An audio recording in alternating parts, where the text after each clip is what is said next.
ಅಧ್ಯಕ್ಷರೇ, ರಾಜ್ಯದಲ್ಲಿ ಮಾದಕ ವ್ಯಸನಿಗಳ ಸಂಖ್ಯೆ ಹೆಚ್ಚಾಗ್ತಾ ಇದೆ ಸಭಾಧ್ಯಕ್ಷರೇ.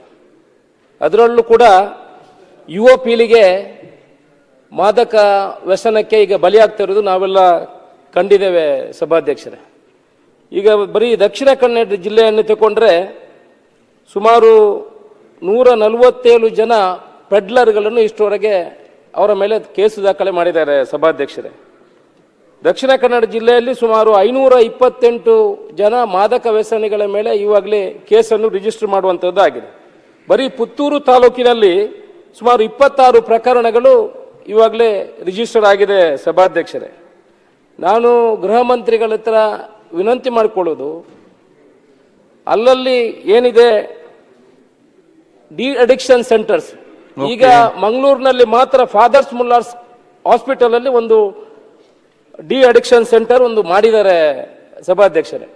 ಅಟ್ಲೀಸ್ಟ್ ತಾಲೂಕು ಮಟ್ಟದಲ್ಲಿ ಮಾಡಿದ್ರೆ ಮತ್ತೆ ಅವೇರ್ನೆಸ್ ಕೂಡ ಮಾಡಬೇಕಾಗ್ತದೆ. ಯಾಕಂತ ಹೇಳಿದ್ರೆ ಯುವ ಪೀಳಿಗೆ ಎಲ್ಲೆಲ್ಲಿ ನಿರ್ಜನ ಪ್ರದೇಶದಲ್ಲಿ ಇದ್ದಾರೆ ಅಲ್ಲಿ ಪೊಲೀಸರು ಸ್ವಲ್ಪ ಕಟ್ಟುನಿಟ್ಟಿನ ಕ್ರಮವನ್ನು ಕೈಗೊಳ್ಳುವಂತಹ ಕೆಲಸಗಳು, ಅಲ್ಲಿ ಗಮನ ಹರಿಸುವಂತಹ ಕೆಲಸಗಳು ಆಗ್ಬೇಕಾಗಿದೆ.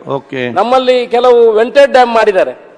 ಈ ವೆಂಟೆಡ್ ಡ್ಯಾಮ್ ಅಲ್ಲಿ ರಾತ್ರಿ ಸಮಯದಲ್ಲಿ ಯಾರು ಇರುವುದಿಲ್ಲ, ನಿರ್ಜನ ಪ್ರದೇಶಗಳಲ್ಲಿ ಈ ಯುವಕರು ಹೋಗಿ ಅಲ್ಲಿ ಈ ಮದ್ಯ ವ್ಯಸನವನ್ನು ತಗೊಳ್ಳುವಂತಹ ಕೆಲಸವನ್ನು ಮಾಡ್ತಾ ಇದ್ದಾರೆ. ನಾನು ಗೃಹ ಮಂತ್ರಿಗಳ ಗಮನವನ್ನು ಈ ಸಭೆಯ ಮೂಲಕ ಸೆಳೆಯಲಿಕ್ಕೆ ಇಚ್ಛೆ ಪಡ್ತಾ ಇದ್ದೇನೆ. ಡಿ ಅಡಿಕ್ಷನ್ ಸೆಂಟರ್ಗಳನ್ನು ಮಾಡಬೇಕು, ಕಾಲೇಜುಗಳಲ್ಲಿ ಅವೇರ್ನೆಸ್ ಕ್ಯಾಂಪ್ಗಳನ್ನು ಮಾಡಬೇಕು. ಅದರ ಮೂಲಕ ಇದನ್ನು ತಡೆಗಟ್ಟದಿದ್ರೆ ಈ ರಾಜ್ಯಕ್ಕೆ, ಈ ದೇಶಕ್ಕೆ ಇದು ಮುಂದಿನ ದಿವಸಗಳಲ್ಲಿ ಮಾರಕ ಆಗುವಂತ ಒಂದು ವಿಚಾರ. ಆ ಮೂಲಕ ಗೃಹ ಮಂತ್ರಿಗಳ ಗಮನವನ್ನು ಸೆಳೆಯುತ್ತೇನೆ ಸಭಾಧ್ಯಕ್ಷರು. ಮಾನ್ಯ ಅಧ್ಯಕ್ಷರೇ, ನಮ್ಮ ಸರ್ಕಾರ ಬಂದ ಮೇಲೆ ಈ ಏನು ಮಾದಕ ವಸ್ತುಗಳ ಉಪಯೋಗವನ್ನು ಬಹಳ ಗಂಭೀರವಾಗಿ ನಾವು ತೆಗೆದುಕೊಂಡಿದ್ದೇವೆ. ಈಗಾಗಲೇ ನೂರಾರು ಕೋಟಿ ರೂಪಾಯಿ ಈ ವಸ್ತುಗಳನ್ನು ನಮ್ಮ ಪೊಲೀಸ್ನವರು ಹಿಡಿದಿದ್ದಾರೆ. ನಿನ್ನೆ ಕೂಡ ಇಡೀ ರಾಜ್ಯದಲ್ಲಿ ಪ್ರಥಮವಾಗಿ ಹೈಯೆಸ್ಟ್ ಕ್ಯಾಚ್ 21 ಕೋಟಿ ರೂಪಾಯಿ ಬೆಲೆ ಬಾಳ್ತಕ್ಕಂಥ ಡ್ರಗ್ಸನ್ನು ನಿನ್ನೆ ತಾನೇ ಹಿಡಿದಿದ್ದಾರೆ. ನಾವು ಇದರಲ್ಲಿ ಯಾವುದೇ ರೀತಿಯಲ್ಲಿ ಕಾಂಪ್ರಮೈಸ್ ಆಗೋದಿಲ್ಲ. ಇದಕ್ಕೆ ಒಂದು ವಾರನ್ನೇ ಡಿಕ್ಲೇರ್ ಮಾಡಿದ್ದೇವೆ.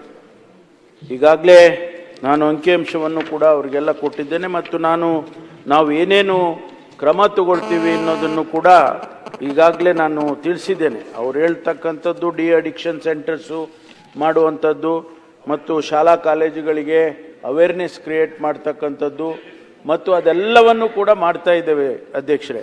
ಅದರ ಜೊತೆಗೆ ನಾವು ಪ್ರತಿಯೊಂದು ಜಿಲ್ಲೆಯಲ್ಲೂ ಕೂಡ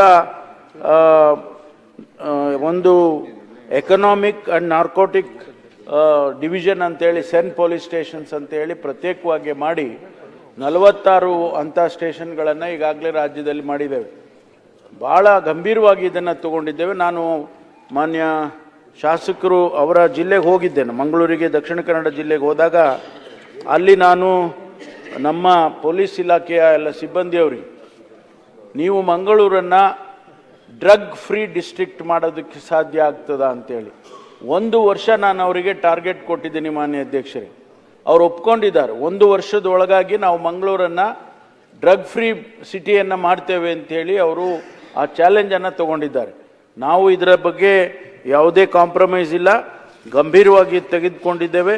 ಮುಂದೆ ನಾನು ಅಂಕಿಅಂಶಗಳನ್ನೆಲ್ಲ ಅವರಿಗೆ ಕೊಟ್ಟಿದ್ದೇನೆ ಮಾನ್ಯ ಅಧ್ಯಕ್ಷರೇ, ಅದನ್ನು ಹೇಳೋದಕ್ಕೆ ಹೋಗೋದಿಲ್ಲ. ಇದರ ಬಗ್ಗೆ ನಾವು ಯಾವುದೇ ರೀತಿಯ ಕಾಂಪ್ರಮೈಸ್ ಅನ್ನ ಮಾಡೋದಿಲ್ಲ. ಮಾನ್ಯ ಅಧ್ಯಕ್ಷರೇ, ಡಿ ಅಡಿಕ್ಷನ್ ಸೆಂಟರ್ ನಾವು ಪುತ್ತೂರಿನಲ್ಲಿ ಒಂದು ಮಾಡಬೇಕು ಅಂತ ನಾವು ಗೃಹ ಮಂತ್ರಿಗಳ ಹತ್ರ ವಿನಂತಿ ಮಾಡ್ತೀವಿ. ಸಂತೋಷ ಸಭಾಧ್ಯಕ್ಷರೇ. ಓಕೆ. ಕೆ.ಎಸ್. ಬಸಂತಪ್ಪ, ಸಹಕಾರ ಸಚಿವರು.